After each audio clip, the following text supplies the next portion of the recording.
Admiral William Carter stared out the viewport of the United Earth diplomatic vessel. The massive space station known as Harmony Point hung against the backdrop of stars. Its curved design, meant to showcase the architectural brilliance of the 17 species that made up the Galactic Council. Carter found nothing harmonious about it. To him, it looked like what it was, a statement of power designed to intimidate newcomers. "Admiral, they're ready for us," said Lieutenant Olivia Martinez, straightening her blue diplomatic uniform. "The council representatives have assembled in the main chamber." Carter nodded, his face showing no emotion. "And our terms?" President Wells was clear, sir. "Earth will not surrender the Rigelian or Proxima colonies under any circumstances, and we maintain our military independence." "Good. Let's see if the Great Galactic Council can understand simple English," Carter said. The human delegation walked through the curved hallways of Harmony Point. Council staff from various alien species moved aside, some staring openly at the humans. Humans were newcomers to the galactic stage. Just 70 years had passed since they discovered faster-than-light travel, yet they had expanded quickly, settling several star systems before encountering the Council. Captain Samuel Wright, head of fleet security, leaned close to Carter. "They've increased security by 30% since our last meeting." "They're nervous," Carter replied quietly. "Good." The main chamber doors slid open, revealing a vast circular room. Curved tables arranged in rising tiers held representatives from all 17 council species. At the center table sat Ambassador Zextral, the six-eyed representative of the Thraxian Empire, one of the founding members of the council. "Welcome, delegates of Earth," Zexatral's voice boomed through the chamber's perfect acoustics. "We trust you have considered our generous membership terms." Carter took his seat directly across from the alien ambassador. He didn't bother with pleasantries. "We have reviewed your terms and find them unacceptable." A murmur swept through the chamber. Council meetings typically involved hours of formal greetings before any real discussion began. Zexatral's 6 eyes blinked in sequence, a sign of irritation. "Admiral Carter, the terms offered to Earth are standard for all new members. Every species represented here has made similar concessions for the greater good of galactic peace." Carter tapped the table console, bringing up a holographic display, visible to all. "Let's review these standard terms, shall we? First, Earth must reduce its military fleet by 60%, placing the remaining ships under Council command. Second, we must surrender our richest colonies, including Rigelian and Proxima, to become shared resource zones. Third, we must submit all new technologies for Council approval before implementation." He shut off the display. "These aren't terms for membership. They're terms for surrender." A tall, willowy alien with pale blue skin stood from the upper tier. "Admiral Carter," said Council Member Laurel of the Etherian Collective, "you misunderstand. These measures ensure stability. Your species has expanded rapidly, causing concern among established members." Lieutenant Martinez spoke up. "Is innovation a crime in Council space? Humans settled those worlds through our own efforts. We developed our technologies through our own research. We did this before we even knew the Council existed. Yet now you know we exist," Zexatral countered. "And there are protocols that have maintained peace for thousands of years. Earth cannot simply ignore these traditions." Carter leaned forward. "We respect the Council's long history, but Earth will not be penalized for our achievements. The colonies stay under Earth control. Our military remains independent, and we will continue to innovate without asking permission." The Council chamber erupted with voices. Some representatives shouted about human arrogance. Others warned of the dangers of unchecked expansion. Carter remained silent, watching the chaos with calm eyes. Zexatral raised all 4 of his arms, calling for order. When the noise subsided, he addressed Carter directly. "Perhaps we can reach a compromise. The Council might accept reduced concessions from Earth, given your unique situation." Carter looked at Martinez, who shook her head slightly. They had discussed this possibility before the meeting. "What compromises do you suggest?" Carter asked. Zextral's expression shifted to what humans had learned was a Thraxian smile. Perhaps just one colony, Proxima, with its rich mineral deposits, and a mere 40% reduction in your military capability. As for technology, only weapons systems would require approval. Captain Wright made a small noise of disgust beside Carter. The Admiral shared the sentiment but kept his face neutral. Ambassador Zexatral, Carter said, his voice level. For 3 weeks we have attempted to explain our position. You continue to treat Earth as a child to be disciplined rather than a partner to be welcomed. He stood up. This approach is no longer productive. Admiral. Zexatral's voice held a note of surprise. We still have 8 days scheduled for these talks? Not anymore. Carter nodded to Martinez and Wright. The United Earth government will be reconsidering our position on council membership entirely. The human delegation stood as one. The council chamber fell completely silent, something the records would later note had not happened in over 2 centuries of proceedings. You cannot simply walk away, said Council Member Croval of the Tellarite hegemony. No species has ever rejected council membership. Then perhaps that's your problem, Carter replied. You've forgotten that membership should benefit both sides. As they walked toward the exit, a small green-skinned council member hurried to block their path. Admiral, please. The economic agreements alone would benefit Earth greatly. Your markets would expand to 17 systems. Carter paused. Counselor Nex, your traders have already approached Earth independently, seeking our agricultural products and entertainment feeds. I suspect those relationships will continue, council membership or not. The silence in the chamber deepened. Private trading outside council frameworks was technically forbidden yet widely practiced. Carter had just acknowledged it publicly.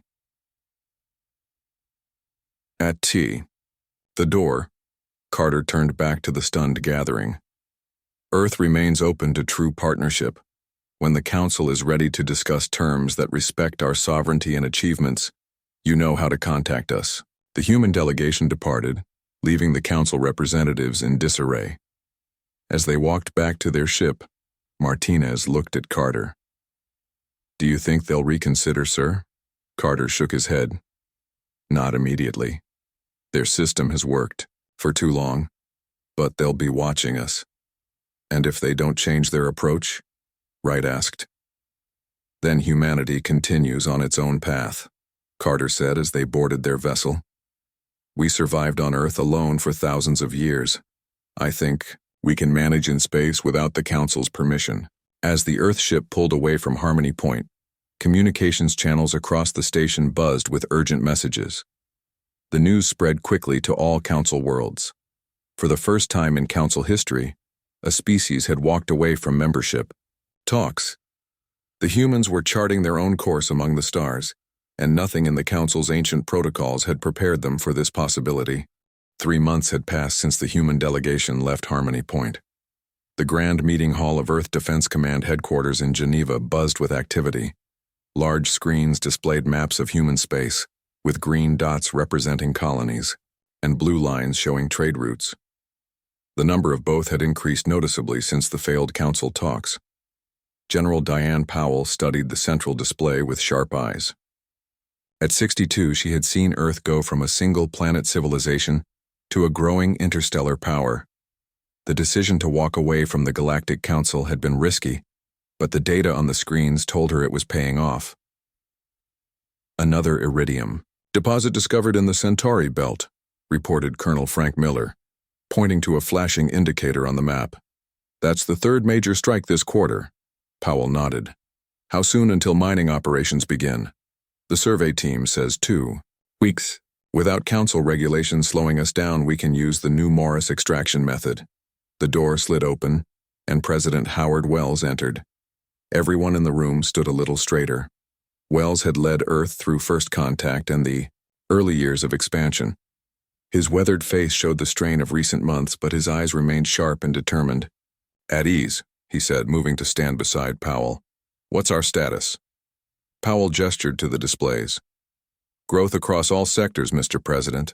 The Morris terraforming process has cut colonization time by 70%. We've established outposts in 3 new systems since leaving the Council table. Wells smiled slightly. And the Epsilon incident? Just observation vessels, Powell replied. Council ships maintaining distance but watching our border colonies. They haven't attempted contact. And no diplomatic messages either, added Communications Director Lisa Baker from her station.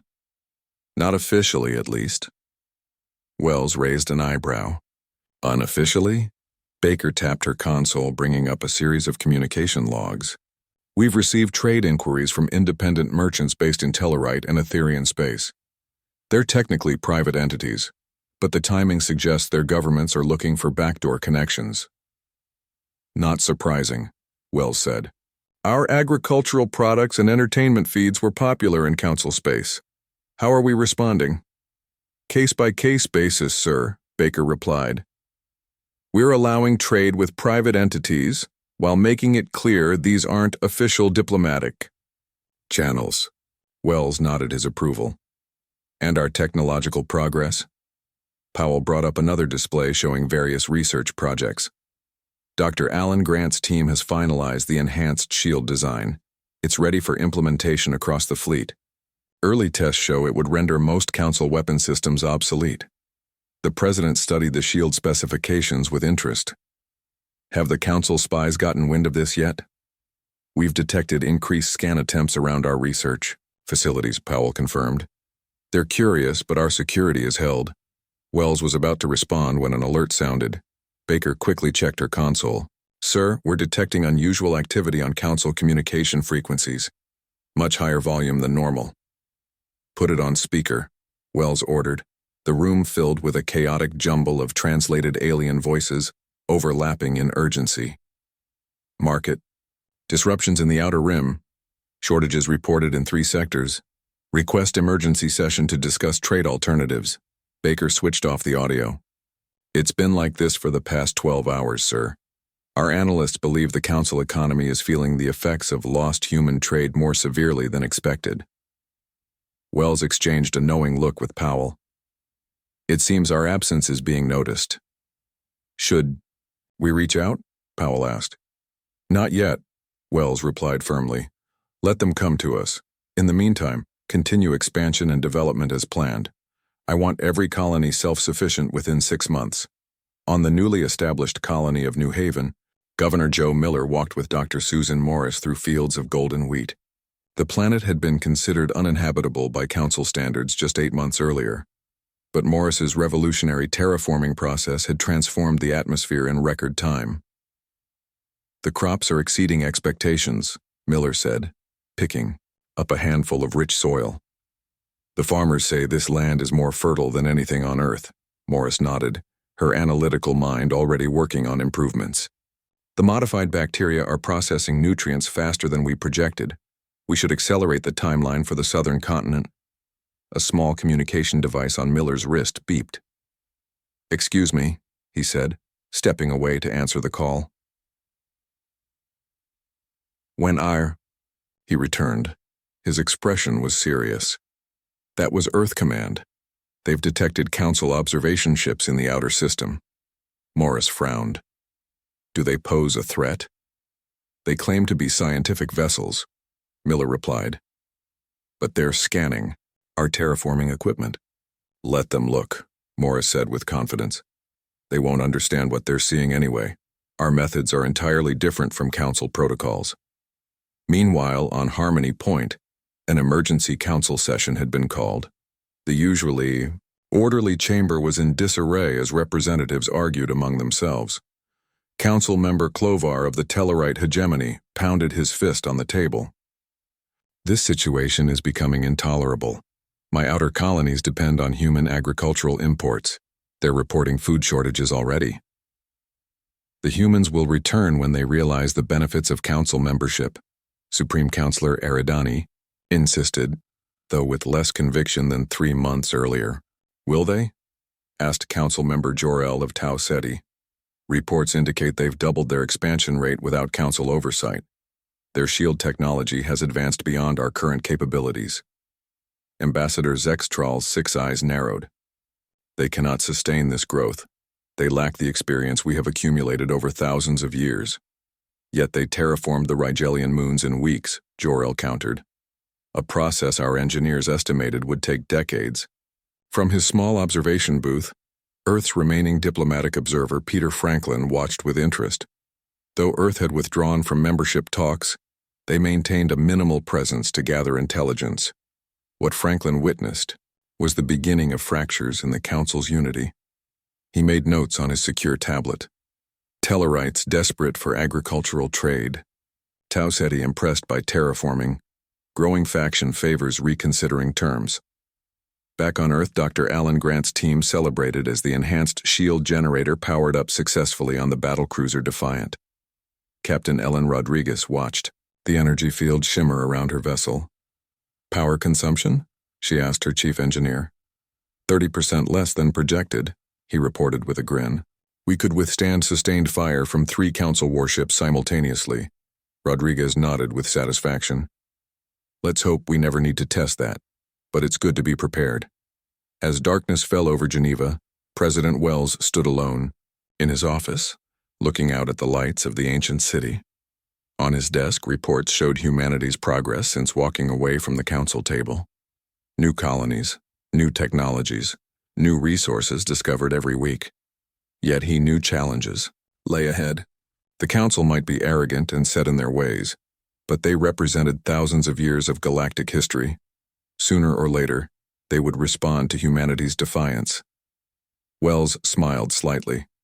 When that day came, Earth would negotiate from a position of strength, not weakness. The Council would learn that humanity would not be treated as a junior partner. They would come as equals, or not at all. Ambassador Peter Franklin adjusted his seat in the small observation booth overlooking the Galactic Council chamber. 6 months had passed since Earth walked away from membership talks. Though Franklin maintained no official status, the Council still permitted his presence as an observer. What began as a diplomatic courtesy had become his most valuable intelligence-gathering position. Today, the Council chamber buzzed with unusual energy. The normal order of speakers had been abandoned as representatives interrupted one another with increasing frequency. Councilmember Clovar of the Tellarite hegemony stood at the center of the chamber, his stocky form trembling with barely controlled anger. This boycott is destroying my people's economy. 3 of our outer colonies report critical food shortages. The alternative suppliers cannot match human agricultural output. Supreme Councilor Eridani, the oldest member of the Council, leadership raised his thin hand for calm. The humans will return when they realize the folly of isolation. All species eventually recognize the benefits of Council membership.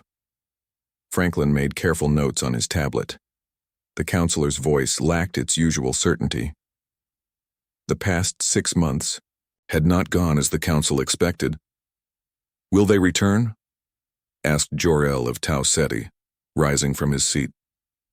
Perhaps we should examine current data rather than relying on historical patterns. A murmur spread through the chamber at this challenge to Eridani's authority. Jor-El activated the central display, showing economic and territorial maps. Human expansion continues at an unprecedented rate. They have established colonies in 12 new systems since leaving our talks. Their terraforming technology has transformed 3 previously uninhabitable planets into thriving agricultural centers. Clovar nodded vigorously. Exactly. While we debate, they grow stronger. My people need their crops, their medicines. Ambassador Zextral's 6 eyes blinked rapidly, a sign of growing concern among Thraxians. The humans cannot sustain this growth without Council guidance. They lack the experience to— With respect, Ambassador, interrupted Jor-El. Our intelligence suggests otherwise. Observe these trade figures. The display shifted to show steep downward graphs across multiple sectors. Council economies are suffering while human prosperity increases, Jor-El continued. Their innovation cycle outpaces our technological research committees. The Morris terraforming process has revolutionized colony development, and there are rumors of a defensive shield breakthrough that renders our current weapons technology obsolete. Franklin kept his expression neutral, but internally he smiled. Earth's strategy was working better than anyone had anticipated. Counselor Nex, the small green-skinned representative who had tried to stop the human delegation from leaving, spoke up. Perhaps, he ventured carefully, we should reconsider our initial approach to human membership. Gasps echoed through the chamber. Suggesting a change to established council protocols was almost unheard of. The trade numbers speak for themselves, Nex continued, pointing to the displays. Many worlds are seeking unofficial channels to human markets. This undermines council unity and authority. Supreme Counselor Eridani's face showed displeasure. We cannot reshape thousands of years of protocol for one stubborn species. Then we may lose them entirely, Jor-El responded. And with them the benefits they bring to galactic society. Franklin slipped out of the observation booth and made his way to his small office station. He needed to report immediately to Earth. The Council was fracturing faster than expected. Back on Earth, Secretary of Diplomacy Karen Miller read Franklin's report with satisfaction. President Wells and General Powell listened intently as she summarized. Ambassador Franklin confirms what our other intelligence sources suggest, Miller said. The Council unity is breaking down. Smaller species are pushing for revised terms. Economic pressure is building on resource-dependent worlds. Wells nodded thoughtfully. And our position grows stronger by the day. The new colony on Delta Pavonis is already exporting grain. Dr. Grant's shield technology has been implemented across 60% of the fleet. We're receiving unofficial diplomatic inquiries almost daily, Miller added. Mostly from smaller, council species seeking trade agreements outside official channels. How should we respond? Asked Powell. Carefully, Wells replied. We maintain our position that full recognition of Earth's sovereignty is non-negotiable, but we can allow limited trade with individual species who approach us respectfully. Miller smiled. Making them dependent on us one by one. Not dependent, Wells corrected. Interdependent. We want partners, not subjects. That's the difference between our approach and the Council's. On the new human colony of Delta Pavonis, Governor Jack Nelson walked through fields of ripe wheat with 2 alien visitors. Though not officially sanctioned by the Council, representatives from smaller worlds had begun making discreet visits to human colonies. Your agricultural yields are remarkable, said the Etherian visitor, her willowy blue form bending to examine the golden grain. Our scientists estimated this world would need decades of terraforming before crops could grow. Nelson smiled with pride. Dr. Morris completed the atmospheric adjustments in under 3 months. We planted immediately after. And you would be willing to export surplus yields? Asked the Tellarite representative, trying to hide his eagerness. Earth believes in fair trade between equals, Nelson replied diplomatically. We're happy to discuss terms that respect both our interests. The Tellarite nodded eagerly. My government would be very interested in such arrangements, even if they must remain unofficial for now. As the tour continued, Nelson received a message on his communication device. He excused himself to read it privately. The message was brief, but significant. Council fracturing accelerates. Tau Ceti and 4 other systems formally request review of human membership terms. Continue diplomatic engagement with visiting representatives. Prepare for potential official council communication within 30 days. Nelson smiled as he rejoined his guests. The message confirmed what he already sensed. The balance of power was shifting. On Harmony Point, the council session had devolved into open disagreement. What began as discussion had become bitter argument between factions. We cannot allow individual agreements with humans, shouted a representative from one of the founding council worlds. All relations must go through proper channels. While you cling to protocol, my people face shortages, Clovar fired back. If the council cannot secure human trade, we will do so ourselves. Franklin watched from his booth as the unified front of the council crumbled before his eyes. He sent a quick update to Earth. Major breakthrough imminent. Council unity collapsing under economic pressure. Recommend preparation for official outreach. In Geneva, President Wells read the update and turned to his advisors. It seems our strategy is bearing fruit faster than expected. Prepare our negotiation team. This time we set the terms. General Powell nodded. And should the council refuse our terms? They won't, Wells said confidently. They need us more than we need them. They just haven't fully accepted that reality yet. Across human space, colonies flourished, innovations accelerated, and military readiness reached new heights. Earth had walked away from a bad deal, and in doing so, had changed the balance of galactic power. Now they waited for the Council to acknowledge what was becoming increasingly obvious. The age of human deference to alien authority was over. The emergency signal came without warning. Commander Derek Wilson of the battlecruiser Defiant stared at his communication screen in disbelief. The distress call originated from Outpost Sigma, Earth's furthest colony in the Sagittarius Arm. "Play it again," Wilson ordered his communications officer. The screen flickered, showing the pale, frightened face of the outpost commander. "This is Outpost Sigma requesting immediate assistance. We are under attack by unknown vessels. They appeared, without warning, and destroyed our outer defenses. Their technology is unlike anything we've encountered. They're not responding to communication attempts. We can't hold out much." The transmission cut to static. Wilson turned to his first officer.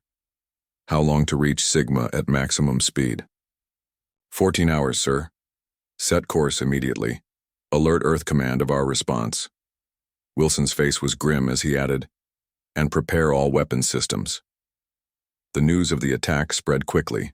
Within hours, Earth Defense Command in Geneva was on full alert. President Wells stood in the Emergency Operations Center, surrounded by his top military and scientific advisors. "What do we know about these attackers?" Wells asked. General Powell brought up the limited sensor data from Outpost Sigma. "Very little, sir. Their ships appear to be entirely black, absorbing most sensor scans. They showed no warning before attacking and made no demands." "Could it be the Council?" someone asked. Powell shook her head. "Not their technology or tactics. This is something new." Before Wells could respond, Communications Director Baker interrupted. "Sir, we're receiving reports of similar attacks in Council space. 3 outer colonies hit in the past 12 hours. The room fell silent as the implications sank in. "Get me a direct line to Ambassador Franklin on Harmony Point," Wells ordered. "We need to know if the Council has more information about these attackers." On Harmony Point, the Council chamber was in chaos. Reports of devastated colonies arrived. Every hour, Ambassador Franklin watched from his observation booth as Supreme Counselor Eridani struggled to maintain order. "The Void Collective," announced a tall, gray-skinned scientist addressing the Council. That is what the few survivors from the Proxian colony called them. "Their ships absorb energy weapons and seem capable of regenerating damage. Our standard defenses are ineffective." Franklin's communication device vibrated. The message from Earth was brief. "Attack on Outpost Sigma. Unknown hostiles. Similar to Council reports?" He typed back quickly. "Confirmed.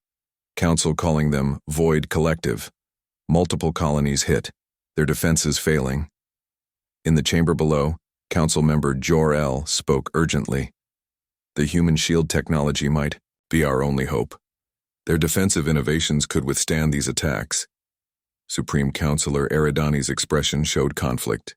For thousands of years, the Council had maintained its position as the dominant power in known space. Now they faced a threat they couldn't handle alone. "Send an envoy to Earth immediately," Eridani finally announced. "Request their presence and assistance."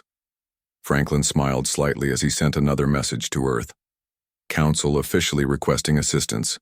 Recommend Admiral Carter return to Harmony Point." 14 hours after receiving the distress call, the Defiant dropped out of faster-than-light travel near Outpost Sigma. The scene that greeted Commander Wilson was grim.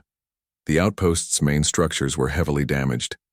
3 black ships, shaped like elongated diamonds, circled the remains. "Shields at maximum," Wilson ordered. "Target the nearest enemy vessel." The weapons officer hesitated. "Sir, our sensors can barely lock on. They seem to absorb the targeting scanners." "Fire. Manually, then." The Defiant's main weapons fired, energy beams striking the nearest black ship. The vessel absorbed the attack, the energy seeming to sink into its surface. Then it turned, moving with surprising speed toward the Defiant. "Evasive maneuvers," Wilson shouted as the enemy ship fired a dark purple beam. The beam struck the Defiant's shields. Wilson expected immediate shield failure based on the reports, but Dr. Grant's new shield technology held. Shields at 78%, reported the defensive systems officer with surprise. "They're holding, sir." Wilson allowed himself a small smile. "Return fire all weapons." The battle that followed was unlike any in human experience. The enemy ships were powerful, but the Defiant's new shields gave it a fighting chance. After 20 minutes of intense combat, one of the black ships retreated, apparently damaged. "Sir," the communications officer called out, "we're receiving a transmission from Earth. Admiral Carter is heading to Harmony Point for emergency talks with the Council. All ships with the new shield systems are being deployed to protect human and Council worlds alike." Wilson nodded grimly. "Tell Earth Command we've engaged the enemy and confirmed the shields are effective. We'll hold position and protect what's left of the outpost." On Earth, Admiral Carter prepared to return to Harmony Point under very different circumstances than his departure. President Wells briefed him personally. "The situation has changed dramatically," Wells said. "This new threat, the Void Collective, is attacking both human and Council worlds indiscriminately. Our intelligence suggests they view all other life forms as resources to be harvested."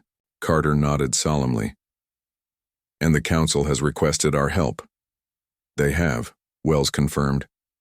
"Specifically, they want our shield technology.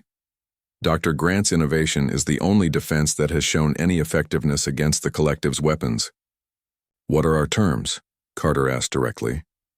Wells handed him a data tablet. "Full Council membership with equal standing. No surrender of colonies or military independence. Additionally, we want representation on all major Council committees and research access to Council archives." "They won't like that last part," Carter noted. "They guard their historical records carefully." "The situation has changed," Wells repeated. "We're no longer asking for membership, they're asking for our help." Carter reviewed the terms one more time.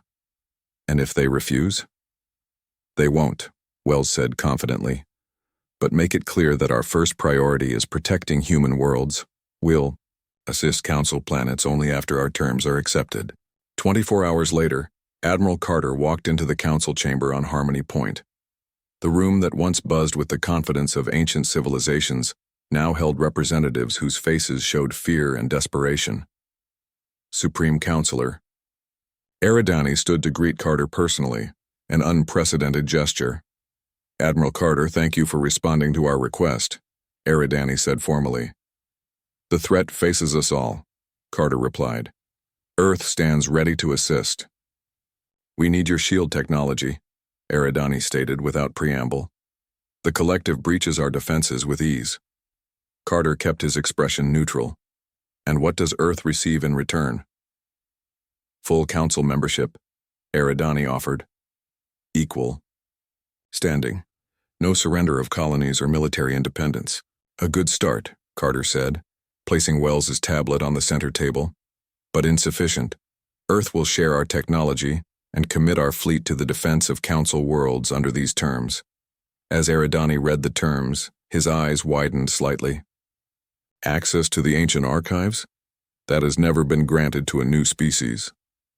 "These are unprecedented times," Carter replied calmly. "Earth needs to understand what we're facing. Your archives may contain information about similar threats from the past." Around the chamber, Council representatives whispered among themselves. The ancient archives contained the accumulated knowledge of 17 species over thousands of years. It was their most closely guarded treasure. But as another emergency signal arrived announcing the fall of 2 more Council worlds to the Void Collective, Eridani made his decision. "We accept your terms, Admiral. The Council welcomes Earth as a full and equal member."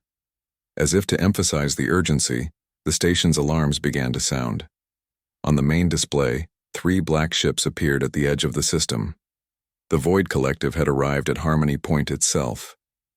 The Grand Chamber that once hosted tense negotiations now served as the unified command center for the first truly cooperative Human Council military operation.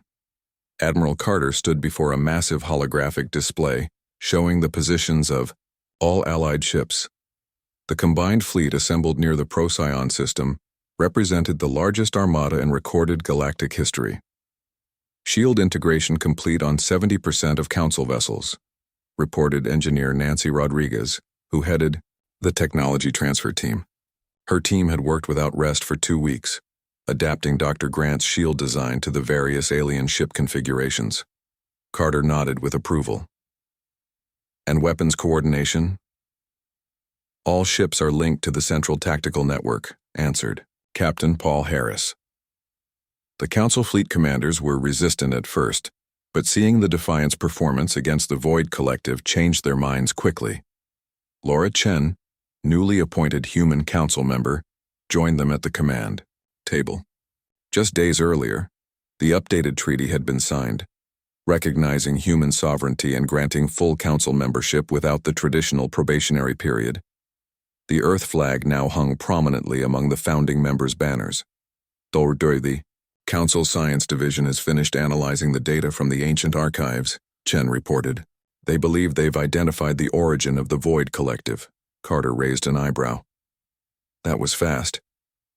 Having access to the archives helped, Chen said with a slight smile. There are records of similar entities from the far reaches of the Andromedan Arm, roughly 12,000 years ago. They're not invaders as we first thought, they're refugees.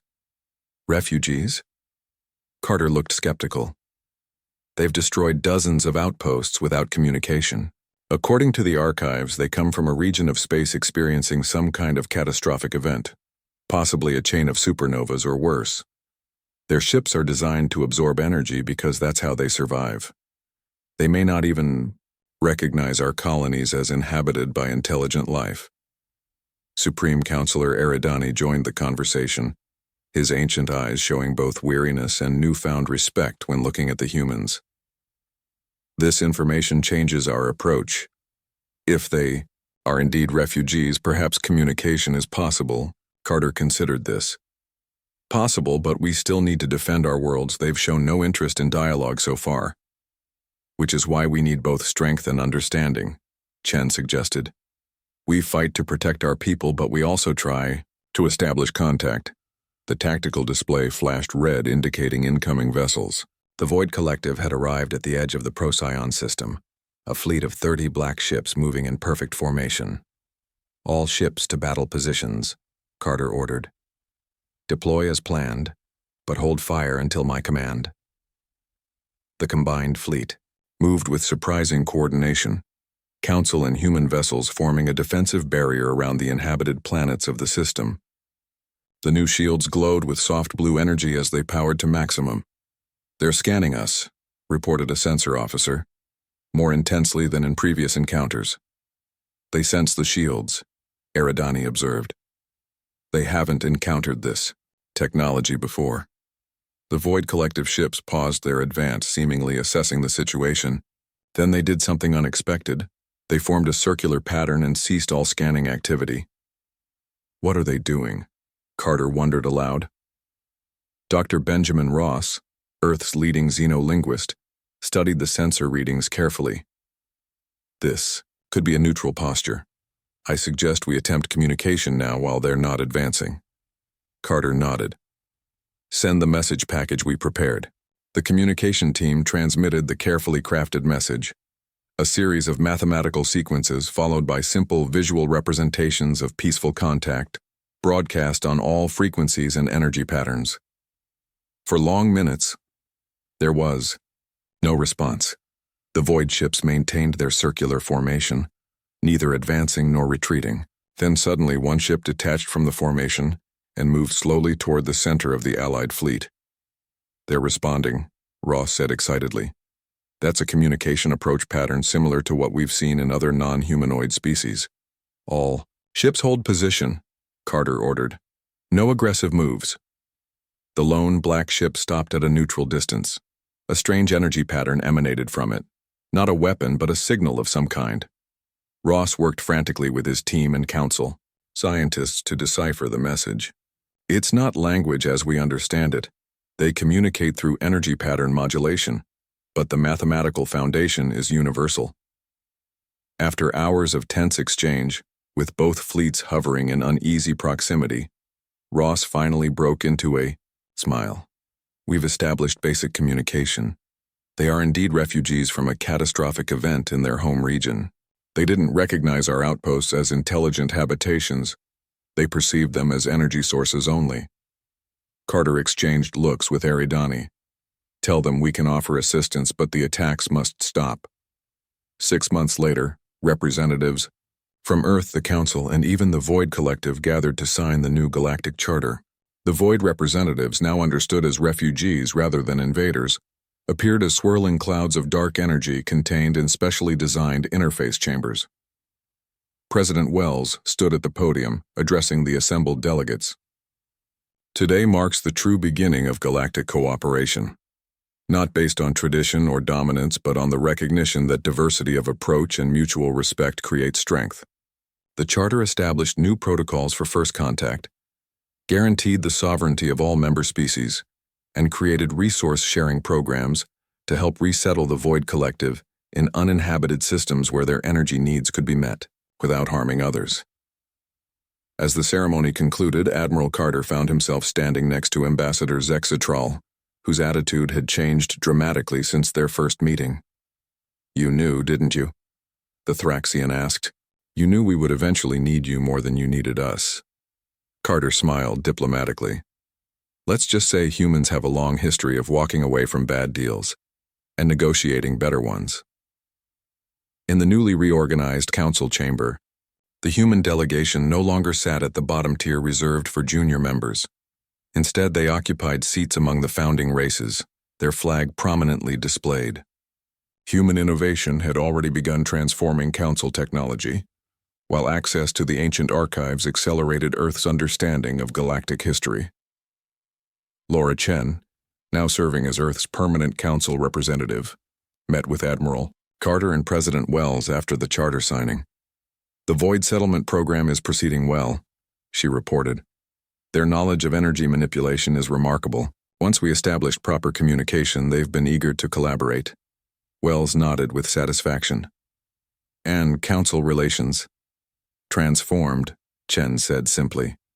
"They've abandoned the tiered membership approach entirely. All new species will now be evaluated based on what they contribute, not their age." "And the expansion restrictions?" Carter asked. "Lifted completely. In fact, 3 council species have requested human assistance with their colonization efforts. They want to learn the Morris terraforming process." Wells looked out at the stars visible through the station's viewport. 6 months ago, they wanted us to surrender our colonies and technology. Now they're asking us to help them expand. "Funny how things change when you're willing to walk away from a bad deal," Carter observed. "And even better when you return on your own terms," Chen added with a smile. Across human and council space, a new era of cooperation had begun. Ships that once watched each other with suspicion now patrolled together. Technologies were shared and improved through collaboration. The Void Collective, once seen as an existential threat, was being integrated into galactic society as their true nature was understood. It had all started with humanity's willingness to say no, to walk away from the negotiating table when the terms were unfair. That single decision had fundamentally changed the balance of power in the galaxy and ushered in a new age of true partnership among the stars.